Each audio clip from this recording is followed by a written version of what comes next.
often talk about USPs. People familiar with the term USP? What does USP stand for?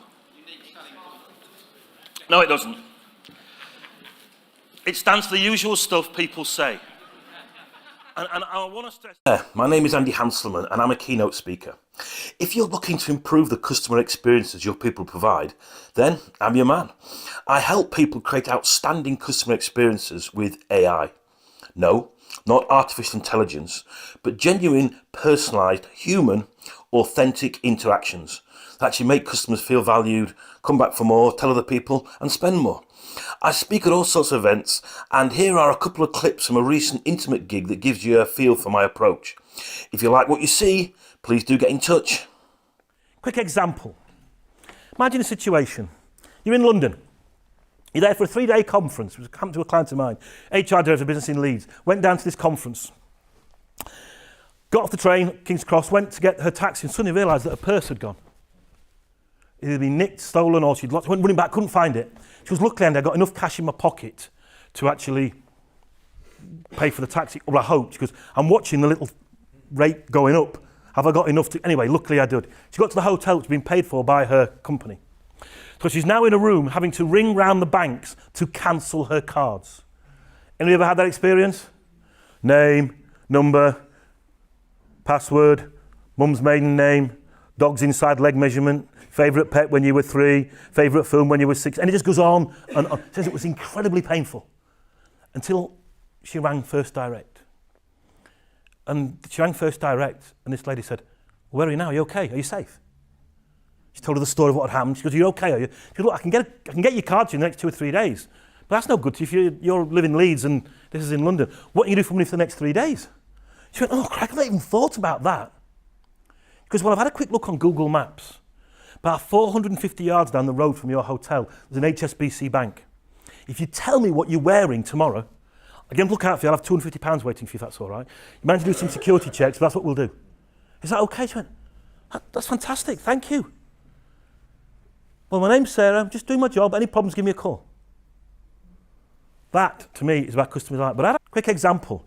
Went to a client of mine, I'd not been to them for 6 months, we'd done some customer experience training. Went back to their business to see the MD, see how things were going on. Walked into the office, Andrea, the office junior, 17-year-old, as I walked in, she went, hi Andy, how you doing? I said, great, thanks. She had a good trip from Sheffield. I went, yeah, she goes, good, she remembered I was from Sheffield.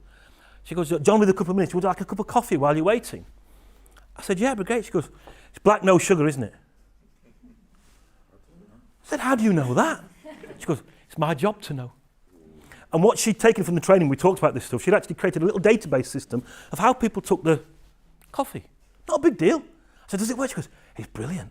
She goes, the guy came in last month and he's running late, and the reason he's running late, he was on the phone to his wife because his daughter's given birth to his first grandson. She goes, I wrote that down.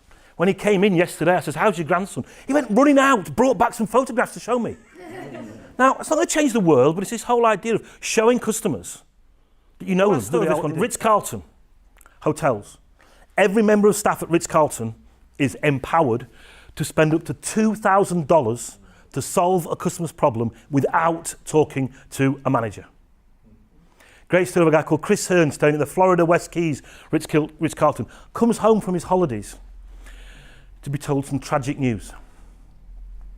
And the tragic news came from his 5-year-old son, that he left his best mate, Joshy the giraffe, back at the hotel. Now, those that got 5-year-olds or had 5-year-olds know the world has now come to an end. There's no way he's having his tea, he's not going to bed, he's not going to school in the morning. Chris told his son a bit of a white lie and said, Joshy's having a couple of extra days holiday. That'll he's gone to bed, they're going to look if they could buy a replacement, get him from the hotel. Anyway, I got a call that evening. Hello? Have you lost a giraffe? He went, yeah. Oh, thank goodness, that's the laundry team here from Ritz-Carlton. We found him. He's on his way home.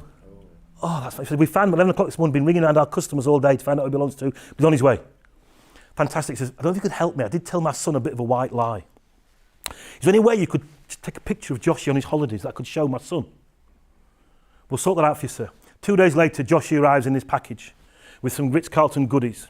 And in this package was a beautifully bound photo album with a picture of Joshy sunbathing. having a massage, driving down to the beach, chilling with his mates. That's what this stuff is all about. I'm not suggesting all you should be doing is sending cuddly toys to your customers. But you've got to make sure you build this into what you do and how you do it.